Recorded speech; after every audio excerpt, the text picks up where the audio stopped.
Liverpool are not naming names, but it's clear they are ramping up their efforts to sign a centre-back before the transfer window closes at 11 p.m. UK time on Monday. Jurgen Klopp admitted in the first embargo section of his press conference on Friday that the short-term solution would also be the long-term solution. That immediately brings to mind Diop Upamecano and his RB Leipzig teammate Ibrahima Konate.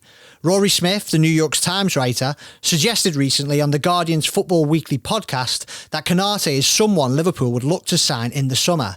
And in a report published on Friday night, David Maddock of The Mirror wrote that Liverpool have indeed sounded out Leipzig about Konate as well as Upamecano. If that's the case, could the Reds bring their interest forward from the summer to now?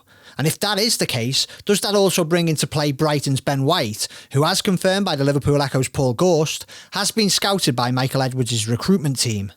Other potential long-term solutions could include Gleison Bremer of Torino, Sven Botman of Lille and Ozan Kabak of Schalke. The problem is, would their clubs be willing to sell such important players at such an important time of the season, even if Liverpool were willing to stump up a fee, which, to quote Klopp from his broadcast press conference on Friday, would be crazy?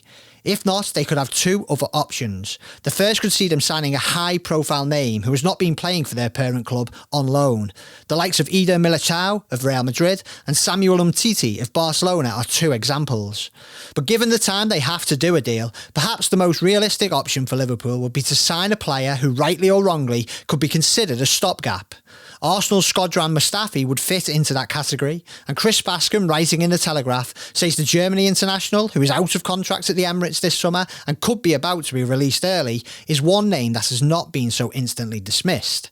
James Pearce, meanwhile, in a story on the Athletics app and website, writes that sources close to Issa Diop claim that Liverpool have inquired about West Ham United's France under-21 international.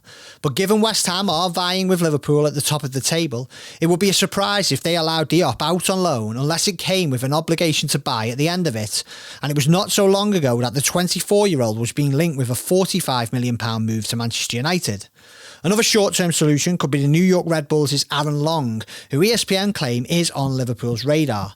Other stopgap signings include Crystal Palace pair Scott Dan and Gary Cahill, Jurgen Klopp's former Borussia Dortmund defender Nevan Subotic, who is currently a free agent, and could there be mileage in Liverpool reviving their previous supposed interest in Real Betis' Issa Mendy? Time will tell, but with less than 72 hours until the transfer window closes, time is of the essence.